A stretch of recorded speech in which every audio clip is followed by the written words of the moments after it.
Hello बच्चों, good morning. आज हमारा कौन सा चैप्टर है? हाँ बिल्कुल। तो आज हमारा चैप्टर है life process, chapter 6। Okay, from section of biology science. Class 10 है ना? हाँ। तो आज हम न्यूट्रिशन को देखते हैं सबसे पहले।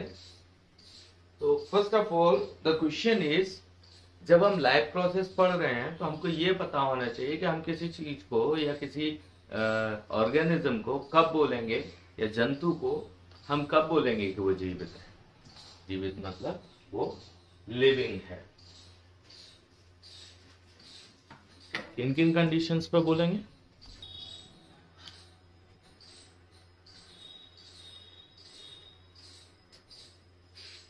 हाँ तो बच्चों, हम किन किन कंडीशंस में बोलेंगे कि कोई ऑर्गेनिज्म लिविंग है या कोई जंतु है वो जीवित है? कब बोलेंगे? एग्जैक्टली जब वो हमें कोई मूवमेंट दिखाता हो, किसी न किसी तरह का उसमें मूवमेंट होना चाहिए, स्लो होना चाहिए या फिर उसमें रैपिडली कोई ना कोई मूवमेंट होगा। और क्या तरीके हैं? न्यूट्रिशन लेता हो, रेस्पिरेशन करता हो और एक्सक्रीशन करता हो। एग्जैक्टली हाँ, सोचना तो है ही, लेकिन हर जीव नहीं सोच पाता उस तरह से। ए सेल्यूलर्स में ये फंक्शंस नहीं होते। चलो छोड़ो। और उसमें किसी तरह का ट्रांसपोर्टेशन हो रहा हो, उसकी बॉडी में ट्रांसपोर्टेशन हो रहा हो। एग्जैक्टली। तो मूवमेंट हमको कैसे पता चलेगा? तो मोस्ट इंपोर्टेंट क्राइटेरिया जो हमारे लिए होता है कि हमको पता चले कि कोई बीइंग जो है वो लिविंग है और डेड है, उसका है कि उसमें मूवमेंट बेसिकली होना चाहिए। वो मूवमेंट या तो क्या करेगा, वो कहीं एक जगह से दूसरी जगह ट्रेवल कर रहा होगा। जैसे फिश हैं वो पानी में तैरती रहती हैं, ठीक है। जैसे कि प्लांट्स हैं वो ग्रो करते हैं, छोटे से होकर बड़े होते हैं, तो वो भी एक तरह का मूवमेंट हुआ, ठीक है। और हम हैं लोकोमोशन करते हैं। ओके, सो अलग अलग तरीके, कहीं ना कहीं किसी न किसी तरीके का मूवमेंट होता है। और एक और मूवमेंट होता है जो स्लोली होता है, जो इनविजिबल होता है। तो we can say that there is the two type of the movements, visible and invisible. Invisible कैसा होगा? जैसे हमारे इंटरनल ऑर्गन्स में जो मूवमेंट होता है। For example heart is just performing a function. Heart भी क्या कर रहा है? लब डब कर रहा है। वो भी क्या कहते हैं? मूवमेंट है। हमारी पूरा जब हम खाना खाते हैं तो हमारे पेट में जितनी भी इंटेस्टाइन है, छोटी आंत, बड़ी आंत, स्मॉल इंटेस्टाइन है, लार्ज इंटेस्टाइन, वो भी किसी न किसी तरह का मूवमेंट शो करती हैं। So that's the movement. Some movements जो होते हैं, कुछ मूवमेंट्स होते हैं वो इजीली क्या कहते हैं? विजिबल होते हैं। बॉडी पार्ट का हिलना, जैसे मैंने हाथ को मूव कर रहा हूँ, ठीक है, हम हाथ को मूव कर रहे हैं, या फिर किसी तरीके से और भी कई सारे मूवमेंट्स है। जैसे हम एक प्लेस से दूसरी प्लेस पर मूव करके दूसरी जगह जाते हैं, या और कई तरीके से, ठीक है। और दूसरा जो होता है वो इनविजिबल है, जो हमारी बॉडी में होता है। एक्चुअली छोटे से छोटा मूवमेंट भी होता है इंट्रा सेल्यूलर लेवल पर, या फिर मतलब सेल्स के अंदर। सेल्स के अंदर मॉलिक्यूल्स अंदर जाते हैं, बाहर आते हैं, रिएक्ट करते हैं। कुछ मॉलिक्यूल्स बड़े होते हैं वो छोटे बन जाते हैं, छोटे होते हैं वो बड़े हो जाते हैं। तो ये कई तरह के मूवमेंट्स इसमें चलते रहते हैं। तो बेसिकली हम कह सकते हैं कि the living beings show some kind of the movements. तो मॉलिक्यूलर मूवमेंट्स होता है जो मॉलिक्यूलर लेवल पर होता है, और एक मूवमेंट होता है किस तरह का? जो अलाइव है, जो हमें दिखता है एक्सटर्नल हेल्प की मदद से, विदाउट एनी, किसी भी एक्सटर्नल हेल्प की मदद से नहीं होना चाहिए। ये मूवमेंट किसी एक्सटर्नल हेल्प की वजह से नहीं होना चाहिए। कि पता चला कि कोई लीव्स है जो डेड है और वो हवा से उड़ रही है, तो आप बोलोगे नहीं वो मूवमेंट है, वो लिविंग है। ऐसा नहीं, किसी की हेल्प से नहीं, ऑटोमेटिकली वो लिविंग थिंग्स मूव कर रही है। चलो नेक्स्ट चलते हैं। सो द नेक्स्ट इज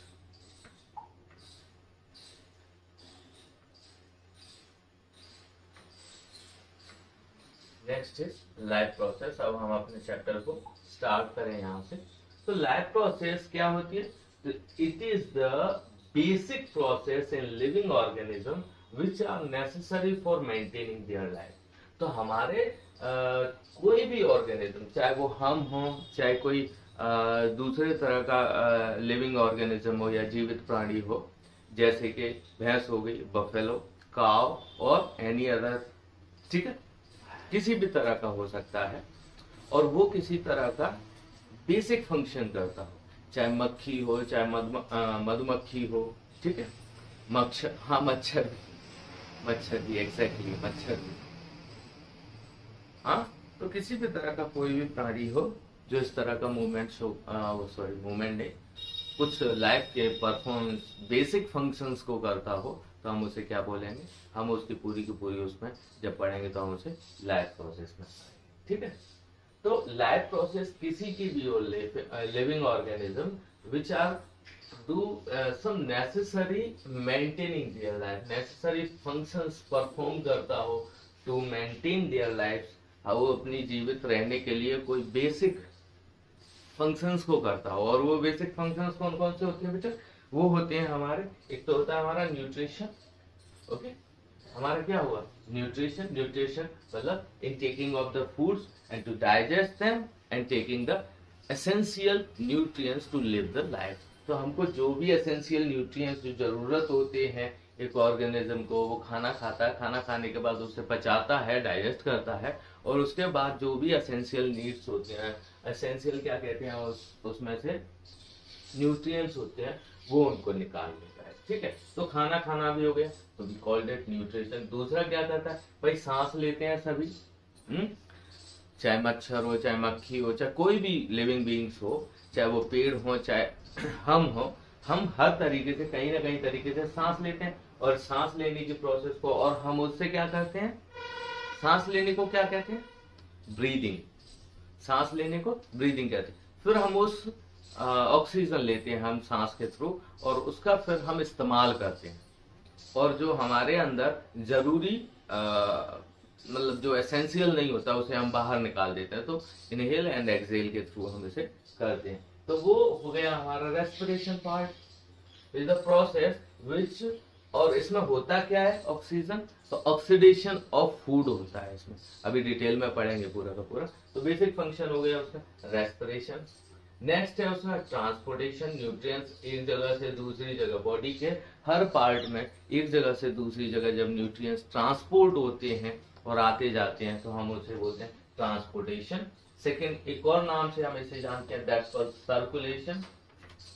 क्या है, सर्कुलेशन, एग्जैक्टली हम कह सकते हैं ब्लड सर्कुलेशन, हाँ बिल्कुल सही है। एंड लास्टली, जो हमारी बॉडी में जरूरत नहीं है, बॉडी बोलती है भाई इसकी मुझे कोई जरूरत नहीं है, इसे बाहर निकालो तो किसी फंक्शन पर, कोई फंक्शन परफॉर्म करके हम उसे बाहर निकाल देते हैं, ठीक है। जैसे कि हम यूरिनेशन करते हैं, फीसेस आउट करते हैं, और क्या करते हैं, इनहेल करने पर हम सांस लेते, तो एक्सहेल करने पर हम CO2 को बाहर निकाल देते, क्योंकि CO2 हमारे लिए जरूरी नहीं हो, एनी अदर गैसेस जो भी हमारे बॉडी में बनती है उनको भी निकालने के तरीके हैं हाँ हाँ हाँ, वो भी एक तरीका है, बट वो अभी इसमें नहीं है, थोड़ा सा अच्छी सी बात है करना, इस तरह की गैसेस नहीं निकालनी है सुबह सुबह मॉर्निंग में। ओके, नाउ नेक्स्ट है हमारा, हम उससे बात करें और कुछ तो हमारे पास और भी एक्सक्रीशन के तरीके हैं, वो है हम स्वेटिंग करते हैं, ठीक है, तो पसीना बाहर आता है स्वेट ग्लैंड से, और आंसू आते हैं, ये भी एक तरह का एक्सक्रीशन है। Hair and nails, these are also an excretion of proteins, okay. So हम एक्सक्रीशन भी करते हैं। तो ये बेसिक 4 फंक्शन है जो हर living organism, each and every living organism perform these 4 functions, that's called nutrition, respiration,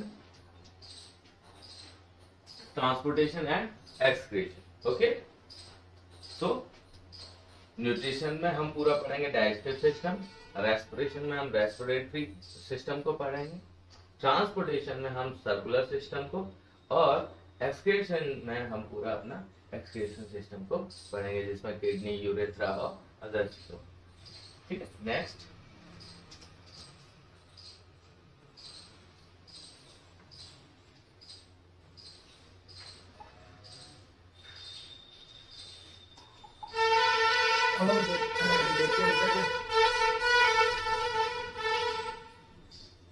अब हम देखते हैं बेटा कि न्यूट्रिशन, व्हाट इज न्यूट्रिशन बच्चों। अब हम देखते हैं न्यूट्रिशन क्या होता है। ओके, तो nutrition is the process of taking food by organism and its utilization by body to build the body. तो हम क्या करते हैं, हम खाना खाते हैं और खाना खाने के बाद हम उसे डाइजेस्ट करते हैं। आपने कभी घर में जनरली पेरेंट्स से आपके से सुना होगा कि पालक खाओ तो आपको आयरन मिलेगा, ठीक है। स्पिनिच, हाँ, स्पिनिच खाने से आपको आयरन मिलता है, पोपाई बन जाओगे आप लोग, हाँ, स्ट्रॉन्ग हो जाओगे पोपाई की तरह। नेक्स्ट कोई दूसरे, जैसे कि कैरेट खाओ तो कहते हैं कि आंखों की रोशनी बहुत तेज होती है क्योंकि इसमें विटामिन ए होता है। तो विटामिन ए उसका न्यूट्रिएंट हो गया। हम कैरेट खाएंगे, उसे डाइजेस्ट करेंगे and we will take the vitamin A from the carrot. Okay, तो हम गाजर से क्या करेंगे, विटामिन ए को ले लेंगे। तो विटामिन ए के लिए हम गाजर खाएंगे और उसे पचाएंगे और उससे विटामिन ए ले लेंगे, ठीक। मिल्क में कहते हैं, मिल्क एंड एग्स में, ठीक है। दूध और अंडे में क्या कहते हैं कि ज्यादातर उसमें क्या होता है, कैल्शियम होता है, तो उन्हें खाएंगे तो हमारी हड्डियां मजबूत होंगी। तो हम उनसे, और भी कई सारे न्यूट्रिएंट्स होते हैं जो हमारी बॉडी के लिए जरूरी होते हैं, और हम सारी चीजों को खा के फूड के फॉर्म में हम उसे लेते हैं और उसे डाइजेस्ट करके हम न्यूट्रिएंट्स को लेते हैं। न्यूट्रिएंट्स किस किस चीज के लिए जरूरी होते हैं, तो पहली होती है हमारी टू बिल्ड द बॉडी, हाँ, बॉडी बिल्डिंग के लिए, बिल्कुल बिल्कुल सही है, ठीक है। नेक्स्ट फॉर द ग्रोथ, हाँ, बॉडी की ग्रोथ होना चाहिए। ये थोड़ी है कि हम 2 फुट के ही रह के जिएंगे, हाँ, 1 फुट के हुए, 1 फीट के हुए तो 2 फीट के, फिर 3 फीट, 4 फीट, 5 फीट, 6 फीट, हाँ, जा सकते हैं, और भी ग्रो हो सकते हो, करो भाई, हाँ। और सबसे एक और सेकेंडरी थिंग है, वो है to repair the damage part of the body, हाँ। तो हमारी अगर बॉडी में कोई स्क्रैच आ गया, स्कार आ गया, या फिर किसी तरह से कट लग गया, या फिर कहीं कुछ जख्म आ गया, तो उसको रिपेयर करना भी तो जरूरी है। तो रिपेयर सिस्टम के लिए भी हमें न्यूट्रिएंट्स की आवश्यकता होती है। और सबसे बेसिक चीज जो हमें जरूरी है, जो हमें डेली लाइफ में चाहिए, और दैट इज कॉल्ड द, क्या कहते हैं उसे, हम कहते हैं एनर्जी। तो हमें एनर्जी चाहिए बोलने के लिए, चलने के लिए, खाने के लिए, पढ़ने के लिए, तो पढ़ने के लिए एनर्जी चाहिए कि नहीं चाहिए। तो एनर्जी के लिए हम फूड को इनटेक करते हैं, न्यूट्रिएंट्स चाहिए। और इसके सेक्टर हो जाएंगे, जैसे फूड में से हम कई सारी चीजें लेते हैं, विटामिन्स लेते हैं, कार्बोहाइड्रेट्स लेते हैं, ठीक है, मिनरल्स लेते हैं। फूड में मिनरल्स होते हैं, कार्बोहाइड्रेट होता है, प्रोटीन होती है, फैट होते हैं, हिंदी में वसा बोलते हैं इसको, तो लिपिड्स, फैट, ये भी हमारे लिए न्यूट्रिएंट्स के तौर पर जरूरत है। तो मोड ऑफ न्यूट्रिशन में अब हम बात करते हैं, न्यूट्रिशन हमारा हो गया, मोड ऑफ न्यूट्रिशन की बात करते हैं। तो मोड ऑफ न्यूट्रिशन हमारे 2 तरह के हो सकते हैं। तो अब हम मोड ऑफ न्यूट्रिशन में, जैसे कि ऑटोट्रॉपिक न्यूट्रिशन और हीटोट्रॉपिक न्यूट्रिशन, कौन से हो जाएंगे हमारा, ऑटोट्रॉपिक एंड हीटोट्रॉपिक। ऑटोट्रॉपिक या ऑटोट्रॉपिक वर्ड को हम बात करें तो ऑटो मीन्स होता है स्वयं, ऑटो मीन्स होता है स्वयं, मतलब इंग्लिश में, और मतलब ये हो गया सेल्फ। तो जो सेल्फ खुद से अपना खाना बनाते हैं हम उन्हें ऑटोट्रॉपिक ऑर्गेनिज्म बोलेंगे। क्या बोलेंगे बच्चों उन्हें हम, ऑटोट्रॉपिक। और जो डिफरेंट तरीके से अपना खाना क्या कहते हैं, एंगल्फ करते हैं, या डिफरेंट तरीके से अपने खाने को लेते हैं, उन्हें हम बोलते हैं हीटोट्रॉपिक। तो ऑटोट्रॉपिक में कौन कौन से आ जाएंगे बच्चों हमारे लिए, तो जनरली आ जाएंगे हमारे लिए plants which takes some simple inorganic substance. तो वो ऑटोट्रॉपिक न्यूट्रिशन वाले ऑर्गेनिज्म क्या करते हैं, जनरली सिंपल इनऑर्गेनिक सब्सटेंस को लेते हैं। For example plants take carbon dioxide and water and both are inorganic, okay, and in presence of sunlight and chlorophyll. तो ये क्या कर रहा है, इन 3 चीजों 4 चीजों का इस्तेमाल करके वो अपना खाना बना रहा है। जबकि हीटोट्रॉपिक जो होते हैं बेटा, वो क्या करते हैं, वो अपना फूड डायरेक्टली या इनडायरेक्टली वो क्या करते हैं, हीटोट्रॉपिक वाले क्या करते हैं, डायरेक्टली या इनडायरेक्टली क्या कहते हैं, किस पर डिपेंड रहते हैं, वो जनरली डिपेंड रहते हैं आपके प्लांट्स पर। तो किस पर डिपेंड रहते हैं, वो प्लांट्स पर। और हीटोट्रॉपिक जो न्यूट्रिशन है वो बेटा जनरली 3 तरह का होता है। First one is saprophytic, second one is parasitic and third one is holozoic. ठीक है, तो first one is saprophytic, parasitic and holozoic. जरा हम देखें, अब देखो हमारा बच्चों ऑटोट्रॉपिक मोड है, जो हमारा ऑटोट्रॉपिक मोड है ये वैसे बेटा दो तरह का होता है। कौन कौन सा? पहला हो जाएगा हमारा फोटोसिंथेटिक,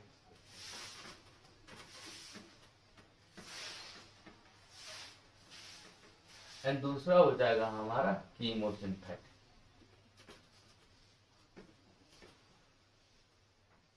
अब इसमें क्या है, ये भी इनऑर्गेनिक मटेरियल्स को लेते हैं और ये भी इनऑर्गेनिक मटेरियल्स को लेकर अपना फूड बनाते हैं। फोटोसिंथेटिक वो है बेटा, फोटो मीन्स क्या होता है? फोटो मीन्स मैंने पहले भी बताया था ना, अच्छा पिछली क्लास, ओके। फोटो मीन्स होता है बेटा लाइट। क्या होगा? लाइट। तो क्या होगा? लाइट। आप कह सकते हो सनलाइट। तो sunlight, not every light, sunlight. Sunlight के प्रेजेंस में जो लिविंग बींग्स अपना स्वयं का खाना बनाते हैं, हम उन्हें क्या बोलते हैं? फोटोट्रॉपिक। एंड इसमें एक पॉइंट चाहो तो लिख लो, ये हमेशा 380 नैनोमीटर सनलाइट से लेकर 700 नैनोमीटर की सनलाइट में ही ये क्या करते हैं? अपना फूड बनाते हैं। तो 380 नैनोमीटर से लेकर 700 नैनोमीटर, मतलब इन ऑल ओवर क्या कह सकते हैं? विजिबल लाइट में ये बनाते हैं। इसमें विजिबल लाइट, तो विजिबल लाइट में ही ये अपना क्या कहते हैं? फूड बनाएंगे। विजिबल लाइट में ये क्या करेंगे बच्चों? अपना फूड बनाएंगे। ठीक है, और दूसरे होते हैं बेटा कीमोसिंथेटिक। क्या होते हैं? कीमोसिंथेटिक। तो कीमो मतलब वो वर्ड, यहाँ से कीमो को देखो तो कीमो वर्ड है, that is came from chemical. कहाँ से आएगा बेटा? केमिकल से। तो केमिकल से जो डायरेक्ट अपना फूड बना लेते हैं किसी तरीके से, हम उन्हें क्या बोलेंगे? Chemosynthetic. For example sulfobacteria. Sulfobacteria,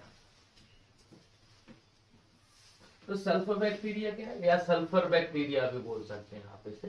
तो सल्फोबैक्टीरिया वो बैक्टीरिया होते हैं जो सल्फर का इस्तेमाल करके, सल्फर गंधक का इस्तेमाल करके वो अपना खाना बनाते हैं। और एक्सक्रीशन के तौर पर ये इसमें से हम जैसे CO2 निकालते हैं, ये SO2 निकालते हैं, सल्फर डाइऑक्साइड। क्या निकालेंगे बेटा? Sulphur dioxide. ठीक है, तो दो तरह के हो गए, फोटोसिंथेटिक। फोटोसिंथेटिक जनरली क्या होते हैं? प्लांट्स होते हैं एंड एल्गी। ठीक है, और हमारा कीमोसिंथेटिक ये जनरली बैक्टीरियाज ही होते हैं। कुछ बैक्टीरियाज होते हैं, सारे बैक्टीरिया नहीं होते। ओके बच्चों, तो ये हमारा ऑटोट्रॉपिक मोड हो गया, जिसमें दो तरह का मोड है। पहला है फोटोसिंथेटिक, दूसरा है कीमोसिंथेटिक। ओके, नेक्स्ट हम इसमें देखते हैं, दैट इज हमारा क्या है? हीटरोट्रॉपिक। तो हमारा क्या है बच्चों? हीटरोट्रॉपिक। अब हीटरोट्रॉपिक में बच्चों क्या होगा? हीटरोट्रॉपिक में तीन तरह के आ गए। पहला कौन सा? सैप्रोफाइटिक। देखो यहाँ रहा, हमने पढ़ा था। तो फर्स्ट हमारा कौन सा था बच्चों? सैप्रोफाइटिक। दूसरा है हमारा पैरासाइटिक, और तीसरा है हमारा होलोजोइक न्यूट्रिशन। तो कौन सा है न्यूट्रिशन? पैरासाइटिक। देखिए स्लाइड है क्या? तो सैप्रोफाइटिक न्यूट्रिशन कौन सा होगा बेटा? सैप्रोफाइटिक वो न्यूट्रिशन होगा जहां पर फूड डेड एंड डिकिंग मटेरियल से कोई ले रहा हो। वो ऑर्गेनिज्म जो डेड एंड डिकिंग मटेरियल से अपना फूड लेती हो, वो ऑर्गेनिज्म या वो लिविंग बींग्स जो डेड एंड डिकिंग मटेरियल से अपना फूड लेते हो, वो क्या करते हैं? ब्रेक डाउन कर देते हैं। किससे? डेड और डिकिंग मटेरियल या फिर डेड एंड डिकिंग ऑर्गेनिज्म जो होते हैं, उनकी बॉडी को क्या करेगा? ब्रेक डाउन कर देगा छोटे छोटे हिस्सों में। तोड़ देते हैं, या ऐसा कोई जरूरी नहीं है कि वो केवल उसी से लेती हैं, डेड एंड डिकेइंग मटेरियल से ही लेते हैं, ऐसा भी नहीं है। कभी कभी ये फीसस वगैरह जो ऑर्गेनिज्म छोड़ जाते हैं, ये उसको भी डिके करके अपना काम चला लेते हैं। तो फूड मटेरियल वहां से लेते हैं outside their body and absorb it. तो वो क्या करते हैं, अपने बॉडी के बाहर ही उसे तोड़ देंगे। जैसे एक एग्जांपल लो आप, उसे एग्जैक्ट मत समझना बट उसको ऐसे समझो, गुबरीला होता है, तो गुबरीला एक कीड़ा होता है, एग्जैक्टली डंग बीटल, ठीक है, डंग बीटल होता है। अब वो क्या करता है, गुबरीला उसको तोड़ देता है डंग को छोटे छोटे से, और बाद में फिर उसे अपने फूड के तौर पर वो इस्तेमाल करता है। जैसे फंगस या मशरूम होता है, ये सड़ी हुई लकड़ियों पर बन जाता है, जैसे इसमें है, ठीक है। ब्रेड है तो ब्रेड पर ब्रेड मोल्ड आ जाता है, वो भी एक तरह का फंगस है, ठीक है। मशरूम भी एक तरह का फंगस है। ईस्ट होती है, ठीक है, और कुछ बैक्टीरिया हैं जो डेड एंड डिकेइंग मटेरियल पर अपना फूड लेते हैं। वो उनके हायर मॉलिक्यूल्स को, उनकी बॉडी में प्रेजेंट हायर मॉलिक्यूल्स को छोटे छोटे मॉलिक्यूल्स में तोड़कर और उनसे अपना एनर्जी ले लेते हैं। नेक्स्ट है that is parasitic nutrition. Parasitic जैसे कि वर्ड से ही, पैरासाइट हम उन्हें बोलते हैं जो किसी ऑर्गेनिज्म की बॉडी पर या उसके अंदर रहते हुए और या उसके साथ रहते हुए, तो जिसके साथ वो रह रहे हैं या जिसकी बॉडी पर रह रहे हैं उसे हम क्या बोलेंगे, होस्ट बोलेंगे। क्या बोलेंगे बच्चों, हम उसे होस्ट बोलेंगे। और वो उसकी बॉडी से उनको बिना मारे, विदाउट किलिंग देम, ध्यान देना इस पर, विदाउट किलिंग देम, वो होस्ट को अपने को मारेंगे नहीं, बस उसमें से अपने जरूरी न्यूट्रिएंट्स को खींचते रहेंगे। वो कैसे, जैसे कस्कुटा प्लांट होता है, कौन सा होता है, कस्कुटा प्लांट, या और होता है, आपने अमरबेल का नाम सुना है, तो वो यही काम करती है। अमरबेल क्या करती है बच्चों, यही काम करती है, किसी दूसरे प्लांट के ऊपर गिर जाएगा वो उससे अपना न्यूट्रिशन लेती है। दूसरे जैसे टिक्स एंड लाइस, ठीक है, जुए जो अपने सर में पड़ जाते हैं, या जानवरों के पड़ जाते हैं, जानवरों के बड़े जुए होते हैं तो उन्हें टिक्स बोलते हैं। लाइस जैसे लीच, चौक, ठीक है, roundworm, tapeworm, plasmodium, ये आपके पेट में इंफेक्शन के थ्रू हो जाते हैं। राउंड वॉर्म या फ्लैट वॉर्म भी होता है, टैप वॉर्म भी होता है। खासकर बच्चों के पेट में जब वो छोटे छोटे होते हैं और केवल मिल्क फीडिंग कर रहे होते हैं तो उनके पेट में ये राउंड वॉर्म और टैप वॉर्म और प्लाज्मोडियम जनरेट हो जाते हैं। हालांकि टैप वॉर्म, फ्लैट वॉर्म क्या कहते हैं, अल्बेंडाजोल दवाई लेकर के फिर उसे हम किल कर सकते हैं, ठीक है। नेक्स्ट है इसमें होलोजोइक। होलोजोइक न्यूट्रिशन कौन सा होगा बेटा, होलोजोइक न्यूट्रिशन उस तरह का होता है जहां ऑर्गेनिज्म पूरा का पूरा फूड एंगल्फ करता है, जैसे कि हम करते हैं। हम क्या करते हैं, फूड को एंगल्फ करते हैं, उसको अपनी बॉडी के अंदर ले जाते हैं, फिर उसको जो हम पूरा फूड लिया हमने डायरेक्टली, उसको हम डाइजेस्ट करेंगे और फिर एब्जॉर्ब करेंगे। और ये कैसे करते हैं, जैसे अमीबा हुआ, ठीक है बच्चों, पैरामीशियम हुआ, बर्ड्स हुई, फिशेस हुए, ह्यूमंस हुए, और ऑल टाइप ऑफ, सारे तरह के, लगभग सारे तरह के, मैं श्योर तो नहीं बोल रहा बट लगभग सारे तरह के एनिमल्स जो होते हैं वो ये फंक्शन करते हैं। लगभग सारे तरह के, चाहे वो मैमल्स हो या तो ये फंक्शन करता है। जैसे होलोजोइक, समझ में आया सबको?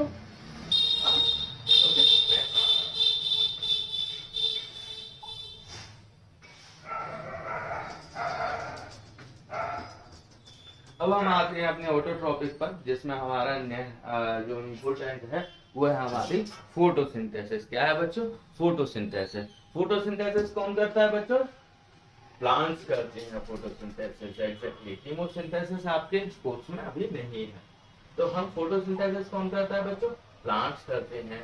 तो प्लांट्स क्या करते हैं, हमारे फोटोसिंथेसिस करते हैं। क्या करते हैं, ये क्या करते हैं, सनलाइट को एब्जॉर्ब करेंगे बाय द क्लोरोफिल। क्लोरोफिल के थ्रू क्या करेंगे, सनलाइट को एब्जॉर्ब करेंगे, और एब्जॉर्ब करने के बाद क्या करेंगे, क्लोरोफिल कहाँ होगा, लीव्स में होगा बच्चों।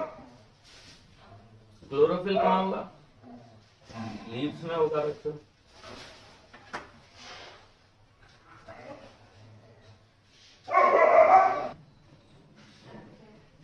तो एब्जॉर्प्शन ऑफ लाइट एनर्जी ये क्लोरोफिल के थ्रू करेंगे बच्चों। Next conversion of light energy to chemical energy, और ये लाइट एनर्जी को केमिकल एनर्जी में क्या करते हैं, कन्वर्जन करते हैं। और क्यों करते हैं, to break the H2O molecule, जो वाटर मॉलिक्यूल इन्होंने लिया इसको ये ब्रेक करते हैं और H positive plus OH negative ions में से बदल देते हैं अपने हिसाब से यूज करने के लिए। पूरी फोटोसिंथेसिस की प्रोसेस है वो बहुत बड़ी है बच्चों, तो वो आपकी इस क्लास में नहीं है, वो 12th में है, ठीक है। बच गए क्यों? और क्या करते हैं साथ में बच्चों, ये रिडक्शन ऑफ कार्बन डाइऑक्साइड करते हैं। कार्बन डाइऑक्साइड का रिडक्शन करेंगे और कार्बन डाइऑक्साइड और वाटर का इस्तेमाल करते हुए ये कार्बोहाइड्रेट्स को बनाते हैं। किसको बनाते हैं बच्चों? कार्बोहाइड्रेट्स को बनाते हैं। कार्बोहाइड्रेट्स जैसे वर्ड से पता चलता है एक ऐसा मॉलिक्यूल जिसमें कार्बन भी हो और हाइड्रेट्स हाइड्रोजन और ऑक्सीजन भी हो। देखो हाइड्रो होता है वर्ड तब केवल हाइड्रोजन होता है, और 8 लग जाता है तो इसका मतलब उसमें ऑक्सीजन भी है। तो कार्बोहाइड्रेट्स का ये इस्तेमाल करते हैं। नेक्स्ट हमारी फोटोसिंथेसिस। अब हम फोटोसिंथेसिस की रिएक्शन को देखें बच्चों, तो फोटोसिंथेसिस में होता क्या है कि जो हमारा कोई एनिमल है वो क्या करेगा, 6 CO2 लेगा, 12 H2O वाटर लेगा, तो हम देखें तो 1:2 के रेशियो में इन दोनों मॉलिक्यूल्स को लेगा, और एक मॉलिक्यूल सनलाइट के प्रेजेंस में क्लोरोफिल का इस्तेमाल करते हुए एक मॉलिक्यूल वो कार्बन ग्लूकोज का बनाएगा। किसका बनाएगा? ग्लूकोज। किसका बनाएगा? ग्लूकोज का। किसका बनाएगा? ग्लूकोज का एक मॉलिक्यूल बनाएगा, और 6 मॉलिक्यूल बनाएगा वो वाटर के, और 6 मॉलिक्यूल वो ऑक्सीजन रिलीज करते हैं। ये प्रोसेस होती है और ये इसकी रिएक्शन होती है। से याद करना है ये एग्जैक्टली आपका ये जो लिखा है, आप चाहो तो राइट डाउन कर लो या फिर नोट्स में भी आपके, तो एग्जैक्टली ये बिल्कुल बेटा ऐसे ही आएगा। क्वेश्चन आता है इस पर, तो you have to learn this. कुछ समझ में नहीं आए तो वो आप पूछ सकते हैं।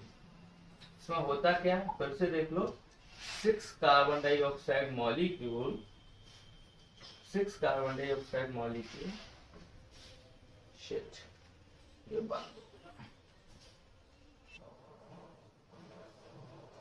हाँ तो ये क्या करेगा, 6 कार्बन डाइऑक्साइड मॉलिक्यूल्स को इस्तेमाल करेगा, ओके, और 12 वाटर मॉलिक्यूल्स को लेगा, पानी लेगा ये जड़ों के थ्रू, और रेस्पिरेशन जब करेगा तब ये CO2 लेगा लीव्स के थ्रू, ठीक है। सनलाइट की प्रेजेंस होगी बच्चों, और किसकी प्रेजेंस होगी? क्लोरोफिल की, एग्जैक्टली किसकी होगी? क्लोरोफिल। क्लोरोफाइल की प्रेजेंस होगी, और क्या करेगा ये? C6H12O6 एक ग्लूकोज मॉलिक्यूल बनाएगा। ग्लूकोज मॉलिक्यूल बनाएगा प्लस H2O बनाएगा प्लस 6O2 बनाएगा, और 6 यही H2O है। ये रिएक्शन को ये फॉलो करेगा, ओके। नेक्स्ट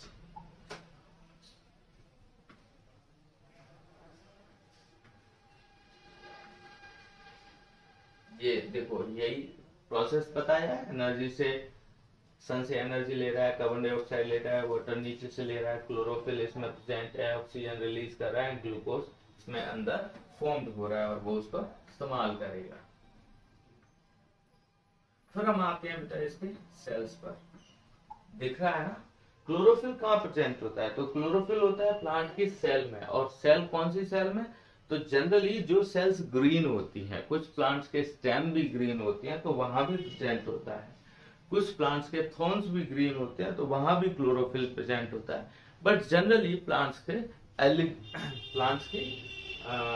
जो लीव्स की सेल है वो क्या कहते हैं जब वो होती हैं ग्रीन होती है तो वहां क्लोरोफिल प्रेजेंट होता है। तो chlorophyll are the green pigment present in the leaves.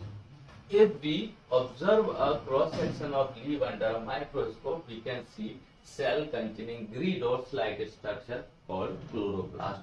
और उस क्लोरोप्लास्ट में हमारा क्लोरोफिल होता है. तो वो कहाँ, ये ग्रीन डॉट्स जो दिख रहे हैं वो आपका क्लोरोप्लास्ट हो सकता है और उसमें ये क्या कहते हैं, क्लोरोफिल हो सकते हैं. ठीक है, ओके बच्चों. नेक्स्ट हम देखते हैं क्या है इसमें डिटेल में आगे. ये जो हमारी एक सील का लीव की सेल लीव्स का क्रॉस सेक्शन है. इस पर अपर लेयर जो होती है ये वैक्सी फॉर्म में रहती है to save the leave from outside. Okay, कोई हर्ट ना करे उसे, इसलिए उसे वैक्स जैसा कुछ होता है जैसे हम, और इसलिए जो आपकी लीव्स होती है वो चिकनी होती है, तो हम इसे क्यूटिकल बोलते हैं, वैक्स क्यूटिकल. बाहर की जो सेल्स की लेयर होती है इसे हम अपर एपिडर्मिस कहते हैं. उसके बाद जो सेल्स की लेयर आती है हम इसे मेसोफिल सेल बोलते हैं. ये दो तरह की होती है. पहली वाली ये है, ये बेटा होती है पहली सेड मेसोफिल, और दूसरी वाली जो यहाँ से यहाँ तक जो है इन्हें हम बोलते हैं स्पॉन्जी मेसोफिल. ठीक है, ये स्पॉन्जी मेसोफिल. और इनके नीचे यहाँ पर बेटा आपके स्टोमेटा होती है. ये क्या है आपकी स्टोमेटा, और ये आपकी हो गई गार्ड सेल. ये क्या हो गई बेटा आपकी गार्ड सेल. ठीक है, यहाँ भी आपकी वैक्सी क्यूटिकल होगी. अब हम देखें तो सेल किस तरह की होती है बच्चों. सेल होती है बाहर, ये लीफ की एक सेल है जो कि जनरली रेक्टेंगुलर शेप्स की होती है. तो प्लांट की जो सेल्स होती हैं बच्चों वो कैसी होती हैं, रेक्टेंगुलर शेप की होती हैं. बाहर की जो है हम इसे सेल वॉल बोलते हैं. इसके अंदर जो ये लाइनिंग है हम इसे सेल मेम्ब्रेन बोलते हैं. सेल वॉल थोड़ी सी रिजिड टाइप की होती है, कड़क होती है, और ये बच्चों कुछ इस तरह से एज्यूम कर सकते हो कि किसी भी प्लांट का स्टेम कैसा होता है, रिजिड होता है, रफ होता है. ये भी कुछ उसी तरह की रिजिड एंड रफ होती है, थोड़ी टफ होती है. ये कैसे टफ होती है एग्जैक्टली. और इसके अंदर ये जो स्पेस है बेटा इसे हम वैक्यूल बोलते हैं. यहाँ पर ये न्यूक्लियस है और इसमें पूरा एक जेली टाइप का वाटर जेली टाइप का एक फ्लूइड भरा रहता है जिसे हम साइटोप्लाज्म बोलते हैं. इसमें जो ये हरे हरे आपको डॉट्स दिख रहे हैं ये आपके क्लोरोप्लास्ट हैं, और इसमें ये जो लाइनिंग्स दिख रही हैं आपको ग्रीनिश ग्रीनिश, ठीक है, ये हो गई आपकी, क्या हो गया बच्चों, इसे हम क्या बोलेंगे, क्लोरोफिल. ये क्या हो जाएगा, क्लोरोफाइल. ये क्या हो गया आपका क्लोरोफाइल. ठीक है बच्चों, ये क्या हो गया आपका क्लोरोफाइल. नेक्स्ट सेक्शन पे हम चलते हैं बच्चों. ये हमारा क्या कहते हैं, एक आप क्या हो तो क्लोरोफिल के उसी का ही क्या कहते हैं, ये वो है सेक्शन है. और जो क्लोरोप्लास्ट है उसका क्लोरोप्लास्ट के आउटर मेम्ब्रेन, इनर मेम्ब्रेन, और अंदर इसमें क्लोरोप्लास्ट में ये थैलेकॉइड्स होते हैं जो कि कुछ इस तरह से रखे रहते हैं. जैसे आप कभी किसी शादी पार्टी में जाते हैं तो वहां आपने देखा होगा कि प्लेट्स के ऊपर प्लेट्स एक दूसरे के ऊपर वो सजा के रख देते हैं. तो उसी तरह से ये थैलेकॉइड्स प्लेट्स के ऊपर प्लेट्स के जैसे रखे रहते हैं. और इन्हीं में क्या कहते हैं, बाद में हमको स्ट्रोमा और इनमें क्या कहते हैं, ग्रेना में हमको क्लोरोफिल मिलता है मॉलिक्यूल्स. तो बस इसमें काफी आपके लिए ज्यादा जानना जरूरी नहीं है, नेक्स्ट उसमें मिल जाएगा. अब देखो बच्चों क्या करता है, गार्ड सेल होती है, तो गार्ड सेल के थ्रू प्लांट जो है रेस्पायर करता है. ये ऑक्सीजन और वाटर वेपर को बाहर छोड़ता है और CO2 को ये अंदर लेता है. जब गार्ड सेल आपकी वाटर से भर जाती हैं तो क्या हो जाता है, स्टोमेटा अपने आप ओपन हो जाता है. आपकी जब गार्ड सेल ये जो गार्ड सेल हैं ये स्टोमेटा जो है जब वाटर रिच हो जाते हैं, इनमें वाटर डिफ्यूजन ज्यादा हो जाता है तो स्टोमेटा ये इस तरह से ओपन हो जाता है. और जब इसमें से वाटर सारा बाहर की तरफ निकल गया, ये इसमें से पूरा वाटर बाहर की तरफ निकल जाएगा, तो ये क्या करेंगे, श्रिंक हो जाएंगे और इस तरह से स्टोमेटा आपका क्लोज हो जाता है. ठीक है, तो स्टोमेटा आर क्या है, तो टाइनी पोर्स बोल सकते हैं present in leaves through which exchange of gases take place. क्या होता है? Exchange of gases take place. और यहाँ से जो वाटर निकलता है बेटा वो वाटर वेपर की फॉर्म में होता है, इवेपोरेशन के थ्रू इससे वाटर निकलता है, ओके, ना कि क्या कहते हैं कोई लिक्विड की फॉर्म में होता है। Guard cell which control the opening and closing of stomata.